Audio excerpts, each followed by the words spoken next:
This is going to be the funniest interview ever. I can already feel it. Is that how you got your black eye? I'm not bitter, by the way. No? It's like Cody was going through my purse up here. Well, I'm like, what the hell is that boy doing? And he's like going through it, and I'm like, how long has this guy been doing comedy? You know. That's always the hardest thing in the comedy. It's like, do something funny like right now. I'm not like, oh, I'm not going to get booked here again. Like, what's he going to do? Fucking try out all this new shit if we're paying him? What was it one more time? I'm going into, can I cuss? I'm Cody Woods. I've been doing comedy for about 10 years now. I'm actually from here in Wichita, though, believe it or not. Like, all the high schools in Wichita are named after Kanye's children because it's all directions. There's no actual, like, Lincoln, Eagle, whatever. Yeah, because what I went through, oh my God, I was a white trash kid that went to like a ratchet school. You know, it's totally like poor white trash and ghetto people. They're not the same. I got a mullet and shit going into Southeast High. It's like Joe Dirt going into Compton. He's gonna run into problems. So we got a lot of comedy from it, though. I do thank you, bullies that still live here. I know. I just realized I'm saying all that with a black eye. Yeah, I was playing basketball like a few days ago, like Sunday, right? This guy slaps me in the eye, right? Immediately says sorry. I'm like, yeah, well, I'm gonna go ahead and get that foul. He's like, you're gonna call that? I'm like, you brought it up.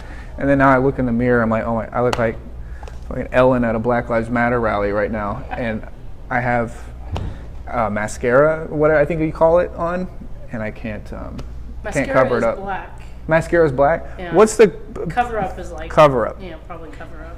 That makes sense.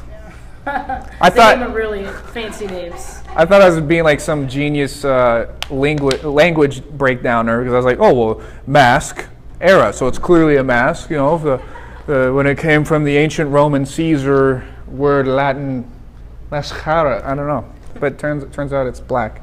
Not that smart. Now my eye's black. I got started doing comedy when I was 17.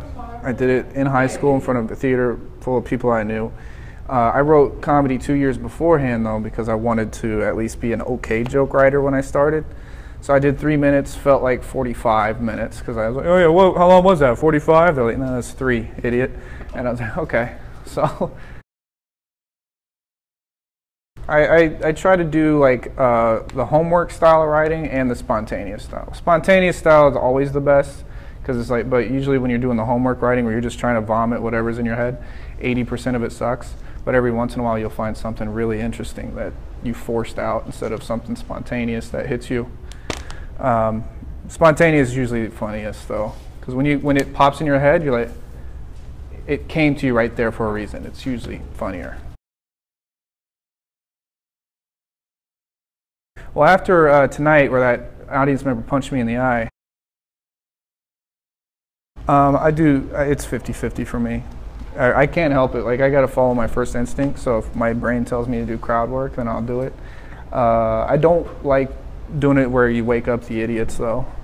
You know, so that's one thing. Like, you got to keep in mind, you're like, all right, if someone's going on after me, they may not want the crowd to be very interactive. So I try to refrain from it for that. But if I'm getting heckled by that prostitute tonight that kept burping, I got to say something. Everybody can hear her, you know. Like, I knew that my style was going to result in possible problems, especially when people are emotional and can't think. So, yeah, like they have had threats, but if you give the vibe, you're like, I'm willing to fight for what I say, literally, they kind of back off and then they just kind of watch. Like, I try to, you know, but then I meet them and work with them and then something changes. You know, sometimes it's better relationship. Sometimes you're like, oh, it turns out they're a dick, you know, whatever. Right now, like a lot of my heroes were like 80s comics. That was a good time to start. Now it's like literally the dumbest thing you could do in your life is to do comedy. So people who've been doing it a few years longer than me, I like watch it. They're like, man, this guy's brave, because you think about quitting a lot.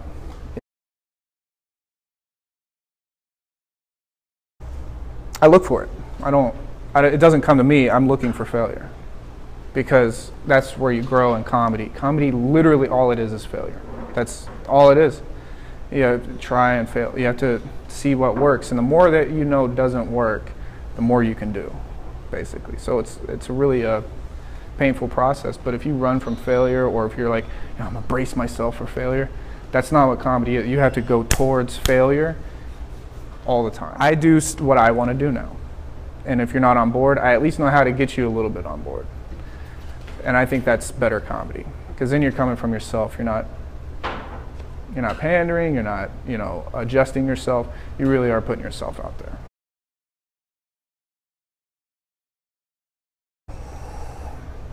Masturbating a lot.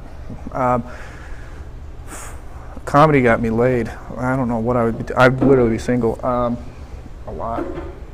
I don't know. I always wanted to be a comedian since I was a kid, and that's a weird answer, because I wanted to be Eddie Murphy when I was like 4. I think I would be doing something very close to stand-up, because it's always been there since I was a kid that I wanted to do it.